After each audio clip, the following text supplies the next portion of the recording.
All right. Let's jump in. What's life like for you right now? Chilling, really. I mean, they shut down the gyms in DC, so I'm just at home. Just my parents are at work because they have a restaurant, so Right. up there. Yeah. I mean, or so. What are you doing with your life? Like nothing? Uh, no, not nothing. You're terrible, man. No.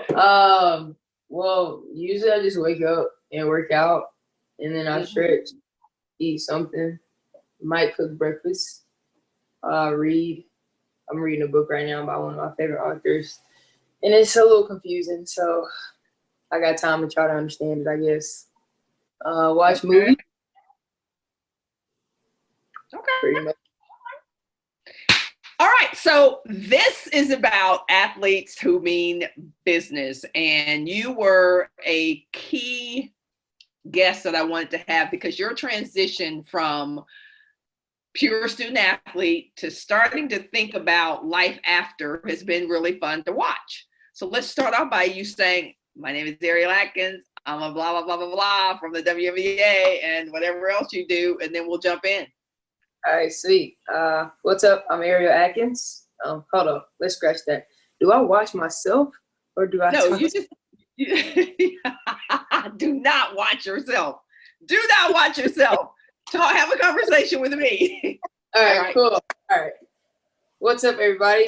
Ariel Atkins. I'm a shooting guard for the Mystics out in Washington, D.C., former Texas Longhorn. Here with Fran. Yeah, what are you doing now besides, by the way, you didn't say I'm a WNBA champion. You got to get that in there. You got to Oh, get used to putting that in there. whew, crazy to me. Okay. But you want me to do that again? No, you don't have to. Let's just keep going. Yeah, okay, cool. If you want to do it again, do it again. Otherwise, we'll just keep going. I feel like it'll come up. Okay. Yeah. All right. So I've known Ariel since she was 18 years old. Not that she's like 38 or anything. It's not like it's been that long ago, but it does when I look at her journey from student athlete to entrepreneur, it's been a real fascinating journey because it's different for everybody. And Ariel, you went to the university, you attended the University of Texas, graduated from the University of Texas. At what point in your career did you start to think about life after? I would probably say my sophomore year of college. We had a project in one of my classes, and it really just sparked my interest. What was the project? It was about not finding, but creating a program for things in your city. It was in my Black Power class, taught by Dr. Moore at UT still. And Mhm. we had to come up with a program that would help solve a problem in our city back home. And what did you choose? I chose an organization that focused on helping the youth in some sort of way, either through sports or health and wellness.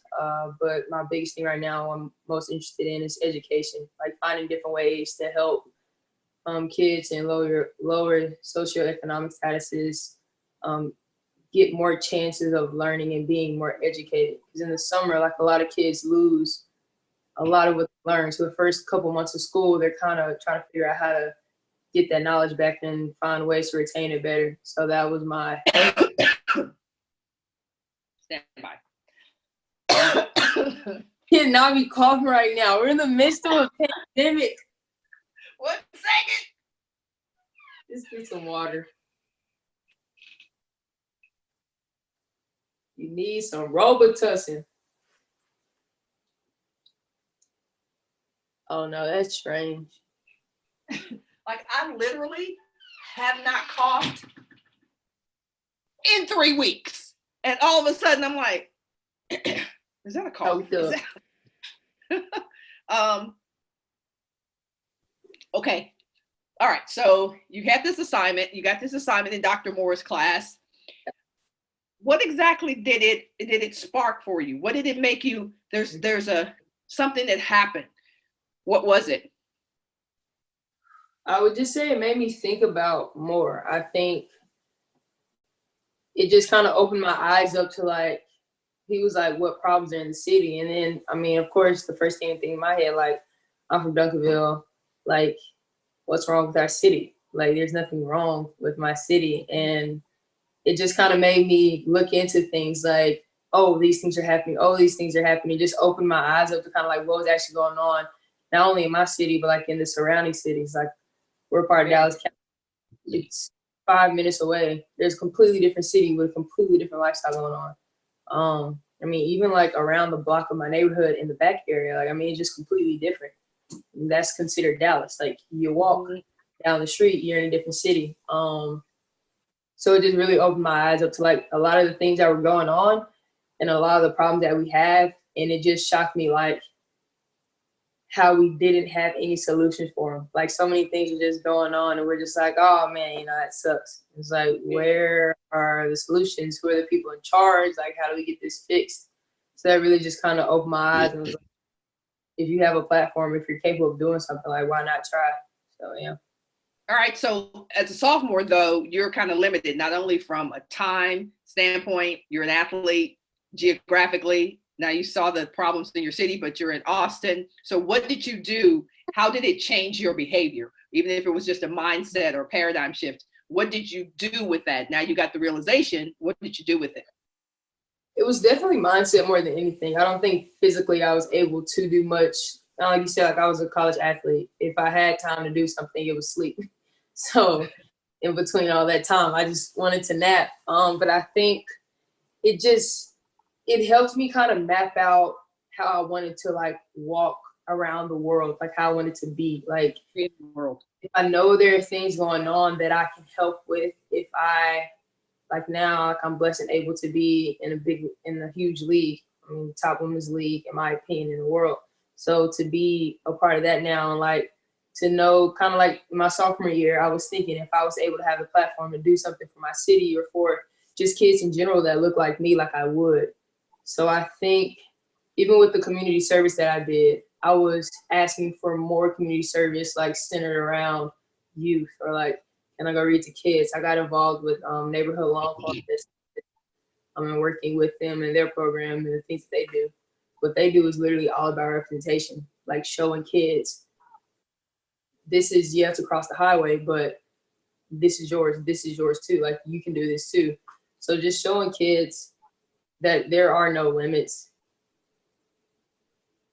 Okay. All right. So then you start to matriculate through the University of Texas. You are sophomore, you're junior. Your career is now halfway done. Your career is now halfway over. Your academic career, your sports career. At what point in your college career did you figure out that you might be able to play on the pro level? Oh, that's a tough question. That's really hard. I'm going to say at the end of my junior year, kind of going, and I got an invite to a USA camp to try out for the U23, I believe that is. And it just kind of gave me reassurance that I was still good. It was really hard for me my junior year because it was just a lot going on, and I didn't feel, it's not that I didn't feel like I was capable of playing basketball. Like, obviously, like, I'm playing at the University of Texas, but I just didn't feel like I was the cream of the crop. Like, I didn't feel, my name wasn't on ESPN. Nobody was shouting me out on Twitter, you know, type thing. Like, I didn't have a big name per se. So I just never understood the process of getting to the league, for one. And then for two, I just always thought like you had to be a leading scorer, or you had to be, you know, scoring this many amount of points. Like, you had to at least go to a Final Four, or like, I mean, I went to an Elite Eight, I believe, my sophomore year, but after that, it was Sweet 16, Elite Eight, Sweet 16, Sweet 16, you know? So it was like, it was just tough. But I think at the end of my junior year, I kind of went to the USA camp and I was like, yo, like, I can play. Like, I can play with these people. And so that was really fun because I had no intention of going out there and not making the team or making the team. Like, my goal was to literally go out there and enjoy myself playing basketball again. And that's what happened. And so that was really big for me. It was a spark, but it's not until I got back to campus around the start of my senior year, talking to you and Coach Tina and even Coach Travis, you guys just really helped me like realize like, yo, like you're already a pro, like in your mindset. There are a lot of things that you have to like sharpen up on, but it's not like you're not afraid of the work. And I was like, I mean, if these people think I can do it and they are pros in absolutely everything that they do, you know, and high character people like believe in you, like I'm gonna go do it. Like, all right, I didn't know how I was gonna go down, but it, you know, I had a chance.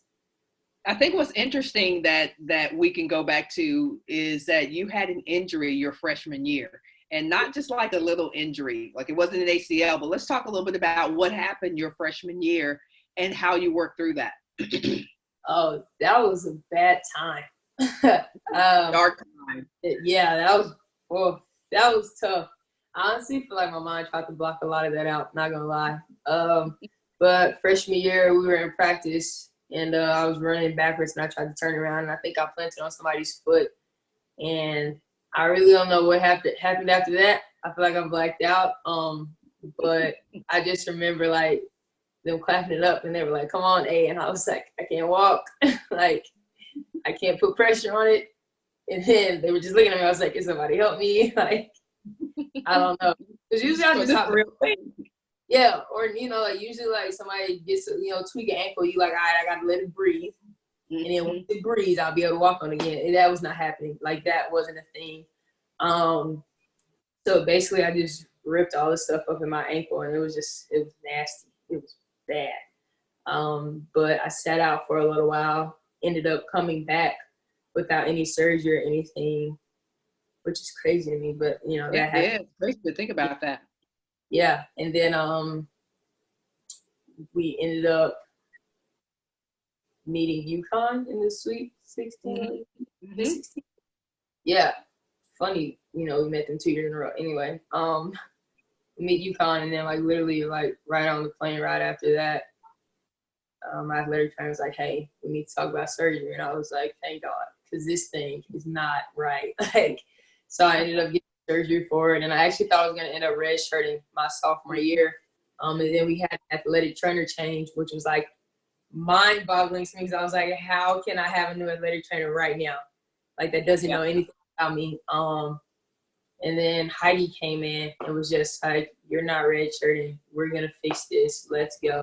And ever since then, like, Heidi's been my main one, man. Like, she really just pushed me, like, in everything. It was like, does that hurt? Does it hurt? Or are you being scared? You know, like, that's the type of personality that she has. So that really pushed me, and I was able to be ready for the next season.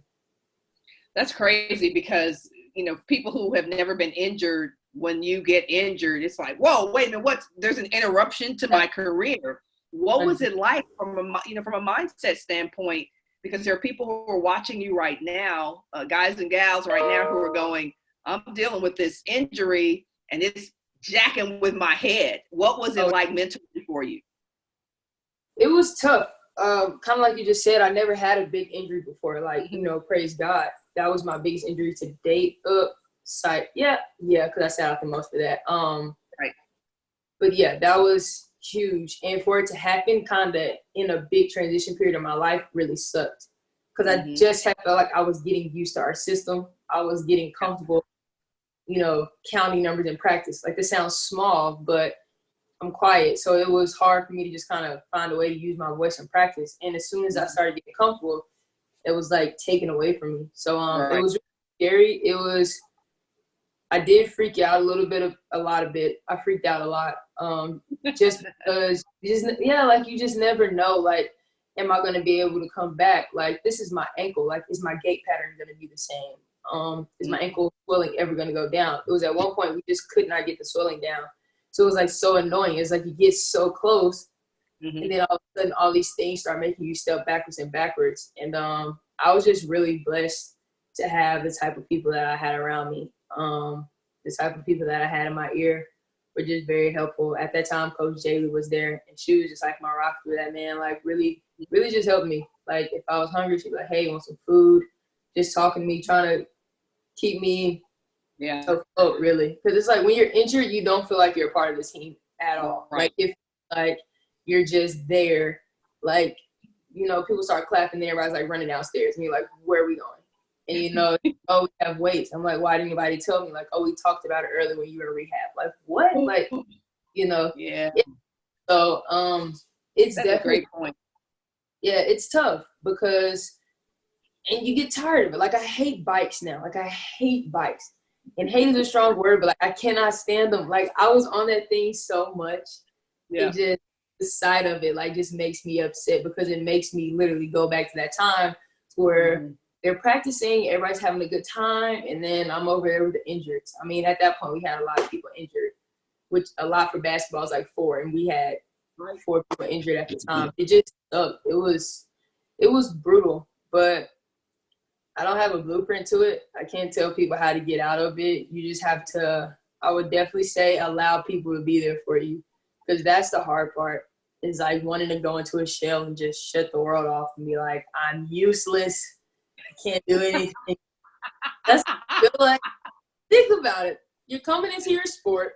Like, I was a boss kid out of high school. Like, I was one of the top guards in my class. I'm like a top A student. Like, I total package kid here. And then all of a sudden, you're nothing. Like, because you can't do anything. In a sense, you can't do anything for anybody. Like, you can't help people win.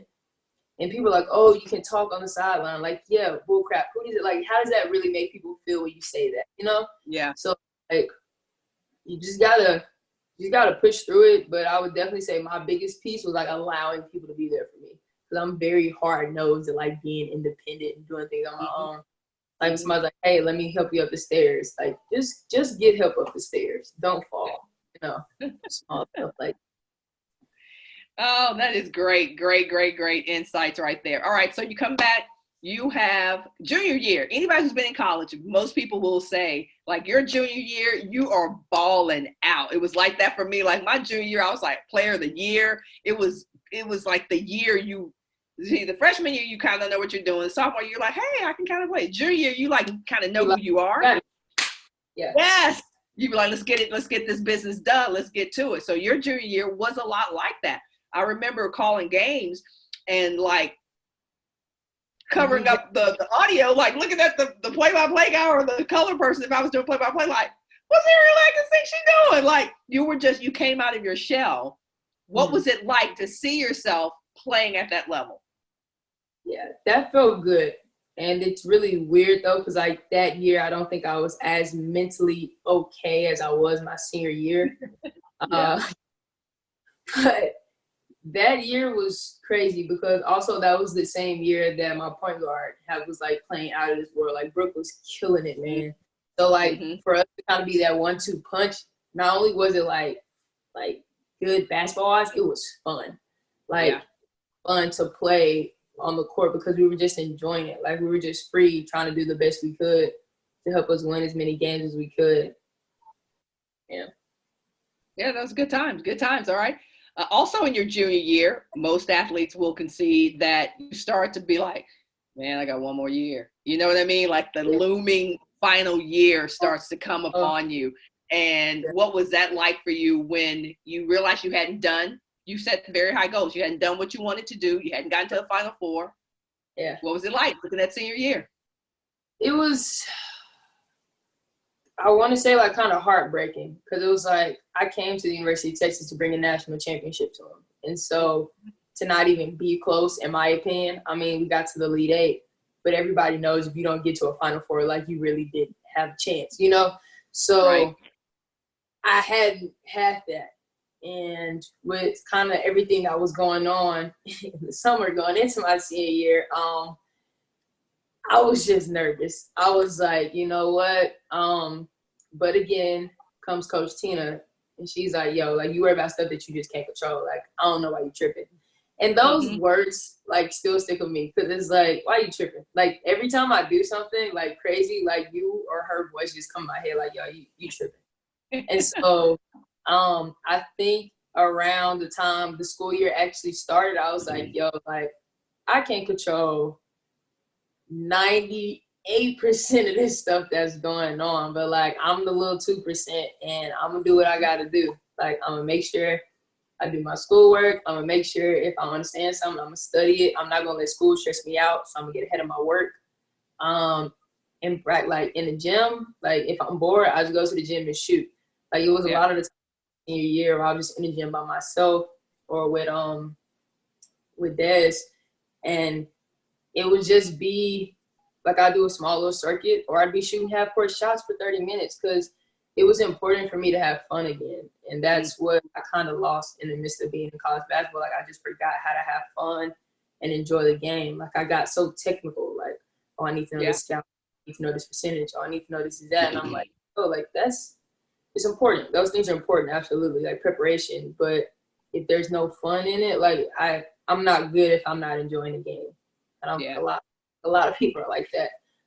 But I had to learn how to have fun again. And so that was my junior going into senior year, was trying to learn how to have fun, because I could have just been like, oh, my senior year is coming. I haven't accomplished anything I accomplished. I'm bummed out, you know? And I didn't want to do that. Like I didn't want to spend my whole senior year wishing I had enjoyed it more. So. Great point. Great words to live by. Now, you know, you're out of your head a little bit more. By the way, Ariel Atkins never gets completely out of her head. That's why I said you're out of your head a little bit more. Like, get out of there. Get out. It's a bad neighborhood right now. So you're thinking less in a good way. You're having fun. You're being. And now the WNBA is becoming a reality. You're starting to hear this at the end of your senior year, toward the middle of your senior year. Like, yo, you could probably play in the league. What was it like for you to envision yourself at the next level?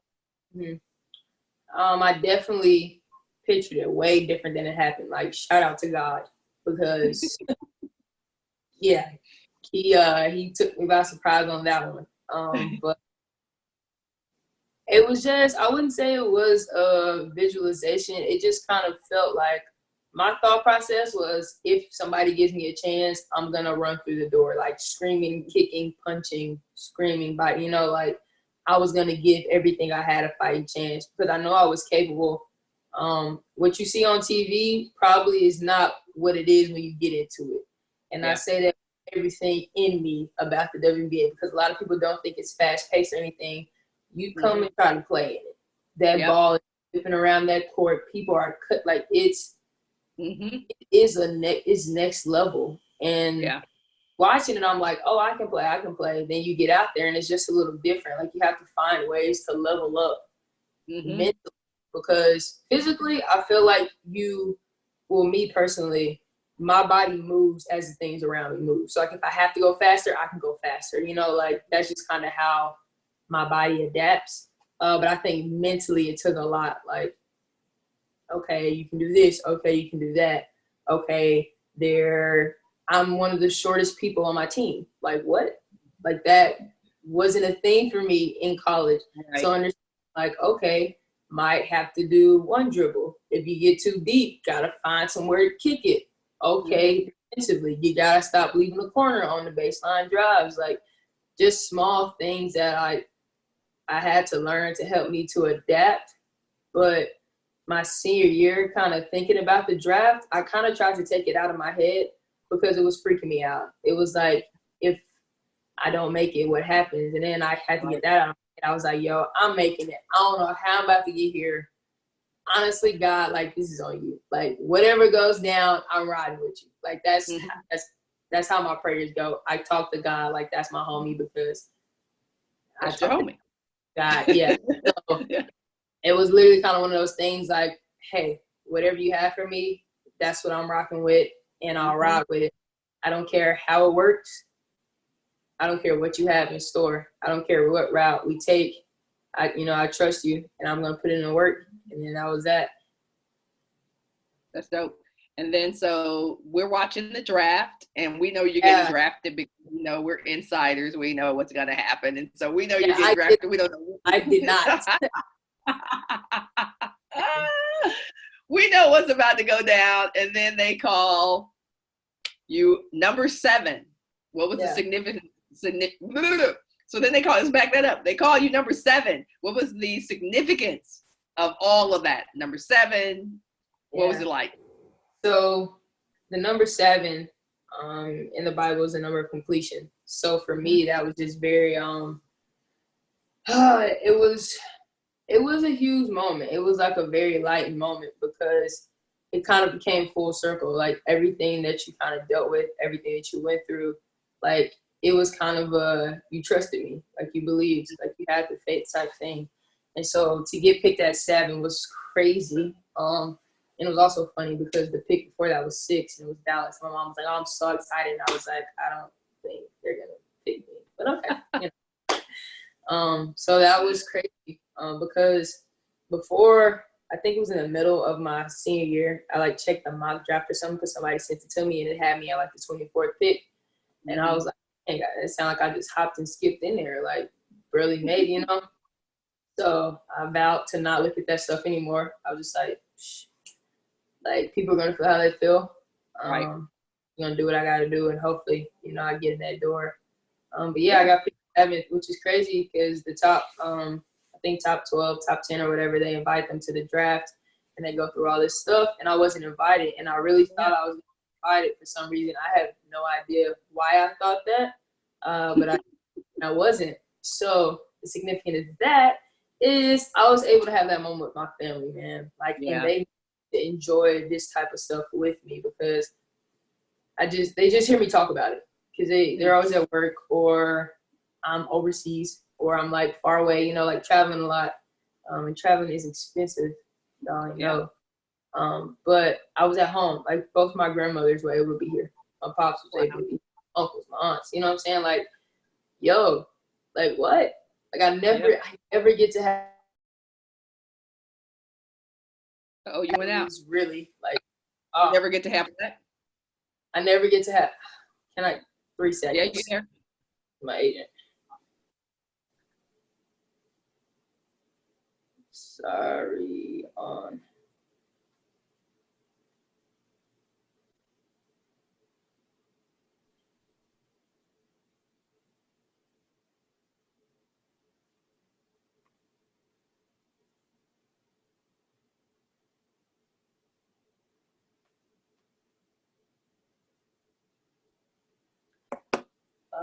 What was I talking about? You never get to have those moments with your family. Oh, So I never get to have those moments with my family. And to be able to not only have them here, but to have them experience like my name popping up across the screen for a draft that we've all been talking about since I was little. But, you know, we joke around about it. Like, "Hey, you gonna go to the WNBA?" And we all like, you know, like, so for that to actually come true and for that to actually happen it was a really special moment. That's cool. Then you get in the league and like, what was it like when you realized that you were gonna be a starter? Yo, so that's like crazy because, you know, like your name ends up on the board. Like everybody knows the board. You know, they had, and like, I mean, we talked about it a little bit, but actually see my name up there. Like once your name's on the board, unless you get hurt or unless something goes down, you are started, you know, type thing. So that was a surreal moment too. Because it was like I went from literally not even knowing if I was going to get my chance to play in this league just because of me. Because I don't listen. Like I just never really listened to other people. And I never felt like I had done or became the best player that I could be in college. So I was just really skeptical on what was going to go down. And then to go from that thought process and then kind of to work my way up into like, well, if I'm going to get in the league, this is my option. This is what I'm going to do. Like, my plan A, plan B, plan Z. Like this is where I'm to actually starting and like fulfilling that was like, it was crazy. It was a really good moment. I mean, before the game, of course, I wasn't freaking out because I had to, you know, stay focused. But it was definitely, it was crazy. It was just shocking because I went from people like literally hit me up on Twitter and Instagram like, "Who are you? Like, why did we choose her? Like, what is going on?" And I was right. Yo, what is going? Like, people just give me a chance, and it's crazy because like that wasn't the coaches or the players. Like, I mean, of course, the players probably didn't know me.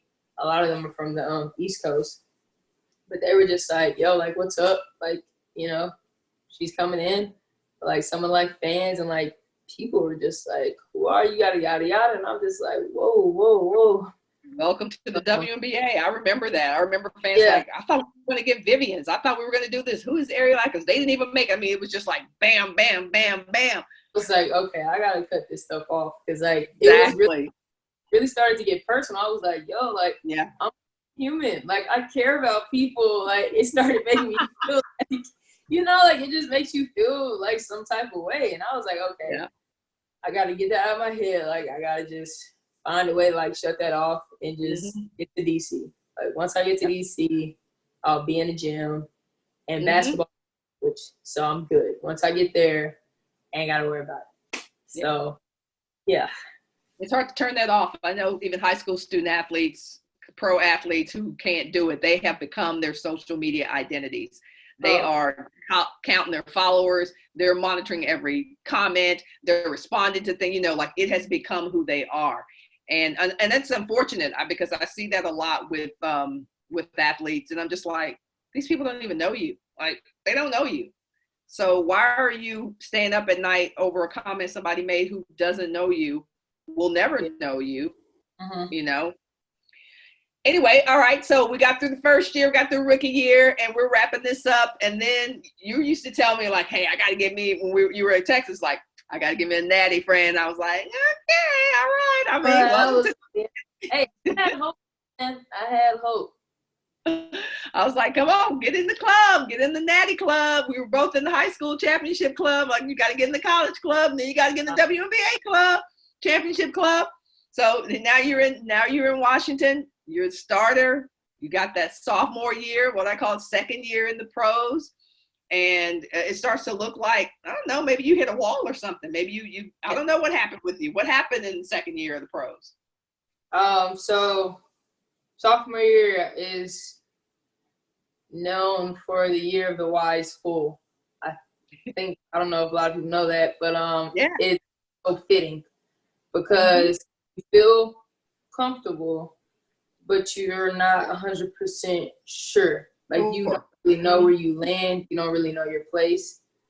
You don't know if things are, and this is where I kind of get mad at myself because I get to the point where, like, you don't know if this was a fluke. Like, is this real? Right, like, right. Are you really that capable, you know?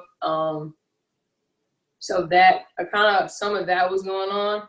Also, a lot of it was just like I wasn't hitting shots that I normally hit. And, like, in our offense, if you see me and you see where my spots are, it's like if I don't hit that shot, it looks like I'm not doing anything in the game. It looks like I'm not playing well, which wasn't necessarily true. I just wasn't scoring. Like, there are a lot of things. Oh, I don't know what that was. There's a lot of things that I'm capable of bringing to the game that has nothing to do with me touching the ball. A lot of people don't see that, and it's hard to kind of feel that in the game and feel that out when you're not hitting the one or two shots that you take a game. So it was definitely tough. Again, the comments of the people, you know, so I had to get off the internet because I'm like, dog, like, I don't have time. It's not like I'm not working. Like, you know, I'm shooting in the gym, man. I'm doing my strength and conditioning. Like, I'm doing the best I can, you know? So you're not playing well. It's definitely tough, but having my teammates, man, they're some dope people. Like, they were just like, yo, like, shooting slump. Like, what are you talking about? Like, they wouldn't allow me to, like, feel that. And even my coaches, they would just push you through. Like, and the fact that Coach T kept starting me despite, like, my lack of, because it wasn't lack of efficiency. I don't think I was shooting well. And I think, of course, a lot of people try to say, like, that doesn't mess with your head, but after a while it does. It does. Listen, even if it hasn't been all of your identity, if it's been a part of your package, when something is missing, it's like having one of the wheels taken off your car. Like, that mug will still roll, but it's not going to roll the way it was rolling with everything intact. So, yeah, even watching that, you know, we know, like, there's so many things you bring to the game, but I'm like, at some point, that ball needs to go down and stay down. So I started working with our sports performance guy because it wasn't my shooting. Like, I can shoot the ball, man. Like, I'm not even saying that to be cocky. Like, I worked really hard to be able to shoot the ball. So a lot of it, I think, was mental. I think it was just, again, as you say, Ariel's in her head. And it wasn't in a bad way. Like, I wasn't being selfish about it or anything. Like, I was just auto-correcting everything that I did. Like, oh, my elbow wasn't in. Oh, I didn't hold my foul. Oh, my pinky's on it. Like, yo, shoot the ball. Like, what are you worried about? Yeah. So that's when I started really kind of honing back in on like meditation and focusing on like visualization, because I can control those scenarios. Like, they're not really a ball in my hand, but like my mind feels like it is. So it was a lot of visualization to kind of just help me out of that. And a lot of people are going to think like I didn't play as well. Crazy part about it is my percentages were the same as last year, which was, well, my first year, which, or maybe it was like 1% off. So it's not like I had a slump, like, oh, 30% in decrease. Like, it wasn't any of that. It just looked bad, I guess. And then after a while, it's just like you gotta play. And I never really had to stress about it because of the team that I was on. Like, it's not like, oh, I'm not playing well, we're never gonna win a game. Like, oh, I'm not playing well, how else can I contribute to my team? Because we got people on our team to shoot. All right, somebody else got to take the shot. Okay, if they miss it, then I can make sure I get the rebound. Okay, defensively, Tasha's guarding the hardest person, the guard, per se, for the guards. All right, how can I have her back and make sure I'm, extra ready to be in help? Or how can I make my teammates, like, you just find different ways to affect the game. Absolutely. Absolutely. Yeah, watch that. Those games were hard to watch. We've all been there. If you've been an athlete, you've been there. No matter how great your career has been, you've had that stretch where it gets ugly. You don't even know why it's ugly. You just want to get to the other side. But the great thing about this story, ultimately, Ariel Atkins, is that you were able to be on a team that won a WNBA championship. What was it like, other than the pictures we see online with the champagne and everything? What was the feeling like when that happened? That's honestly like one of the best feelings I've ever had in my basketball career by far. You can't even, like, that whole night just never ended for a while. Like, it was really long, but it was super special because of the team that I was able to win it with. Like, a lot of times I feel like people win championships with teams that they don't really like the people, or like, you don't think they should have won it because of the stuff that they were doing. Like, nah, man. Like, I feel like we did everything we possibly could have to do it right, and we won a championship. Like, it was crazy. Like, it was just, man, that was a great feeling. Like, I'm having a really hard time putting that into words because I don't know how to explain it. Like, you know what I'm talking about. Like, it's just, it's a moment where it's like, okay. And then 24 hours later, you're like, all right, how I get another one? Like, that's, so yeah. All right, final question. So somebody watching you right now who has dreams of playing, at a next level, whatever that is, overseas, professionally, whatever that is, what advice would you give? What advice would you give the athlete, even if it's an athlete that's coming off of an injury? Yeah. I'm big on prayer. I'm big on my spirituality. God is big in my life. So I would definitely say pray. If it's, hey, dear God, please just help me stay sane. That's my biggest prayers, because we go through so much that people don't see mentally. Like, it's tough, like forcing myself to adapt in 100%, like 100 different situations. Yeah. Play a game that I love, and without your family, like, it's hard. You're alone a whole lot. Like, you're moving by yourself, unless you just got some dope friend or you're with somebody that can travel with you. That's not me. I'm by myself. So being able to understand, like, you will be lonely, but like having God to talk to and to rely on and to lean on. But that's how I was raised. Second thing I would say is find a way to take care of yourself. Like, and I'm not talking about like buying yourself stuff, like buying yourself food. What helps you be mentally stable? Like, for me, it's reading and breathing. Like, breathing techniques are huge for me. They help me calm down. And the last thing I would say is enjoy it. Like, have fun. Like, don't forget to enjoy what you do. Like, even if you're hurt, like, make sure you're laughing in some type of way. Like laughing is energy. Like laughing, it just hypes me up. Like smiling, like even if you're feeling bad, like smile, because Yeah. you'd be shocked at like how much that helps you feel better. Like you're like, I feel like a lunatic smiling in the most sad moment of my life. But yeah, like be surprised that like you just smile and for some reason you start to feel just a little bit better. And it really pulls you out of those like dark moments and those dark times. So those are my, I guess, 3 things to just really focus on. If you're religious, pray. If not, you know, meditate. 2, find something to help you mentally like stable yourself. I guess that's how you say that. And then 3, like have fun, smile, laugh, enjoy it. Enjoy it. Yeah. She is Ariel Atkins. You can follow her on Instagram at I am Ariel Atkins. Yep.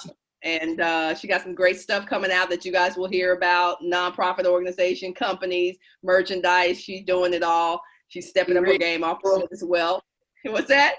I said, be ready, people. We coming in hot. Ready, people. Be ready for it. Be ready for it. You won't know what hit you. Ariel, much love and respect to you, baby. Always. Thank you, friend. All right. You got it.